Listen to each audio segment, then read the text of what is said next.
Hello everyone. In today's lecture, we are going to discuss the concept of broadcast receiver in mobile application development. Now, first of all, what is broadcast? As I am speaking and you are listening, that is called as broadcast. Now, in a similar way, we have broadcast receiver in Android. Whenever your phone battery is low, number of your mobile applications get shut down by their self. You are not able to adjust the screen brightness, can't sync Gmail accounts, etc. So this is all due to broadcast receiver.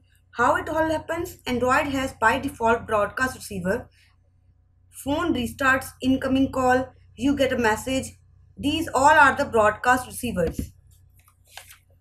For example, whenever you use any application, when it sends OTP to your phone and that OTP is automatically filled there in the application.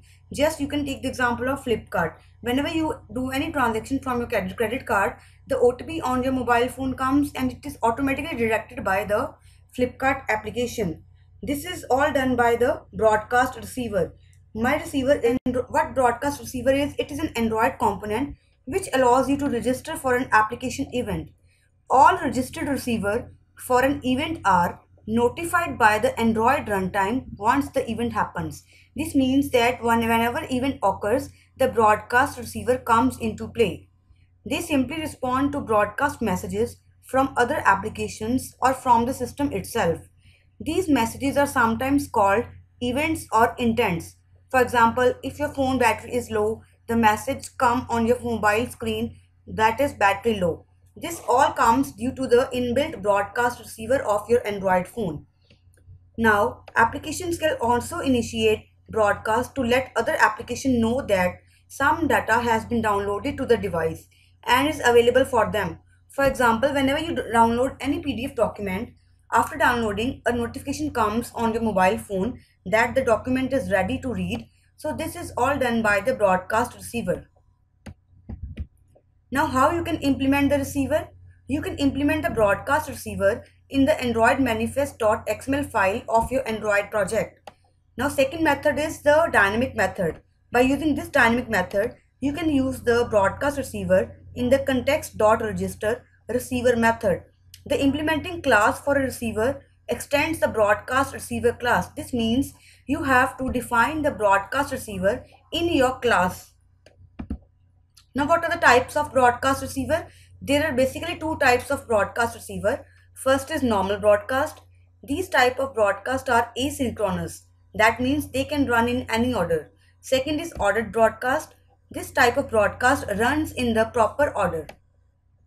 How you can use intents to broadcast events? You have looked at using intent to start new application. We have studied intent previously.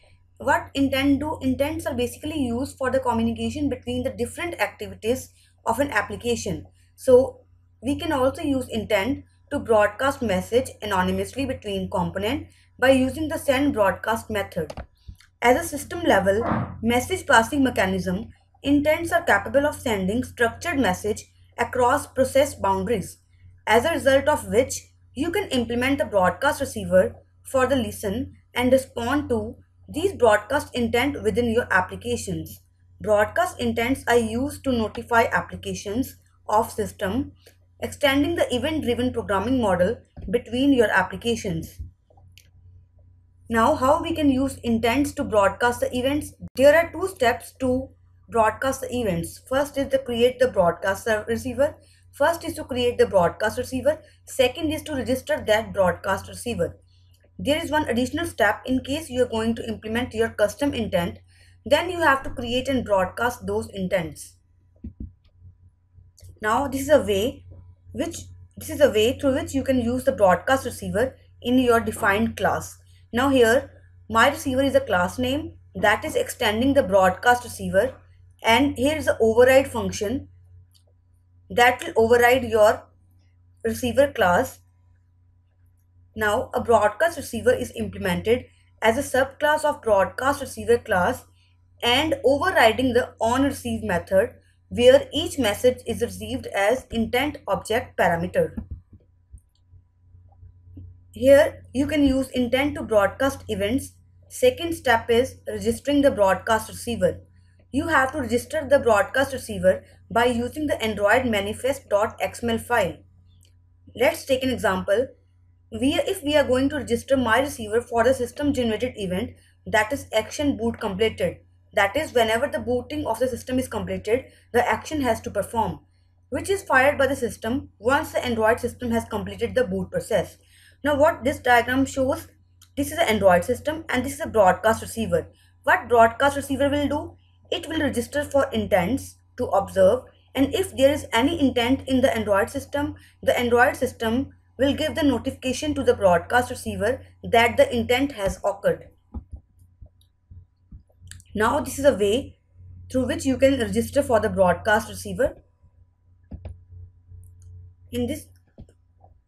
Now here you can broadcast the custom intent.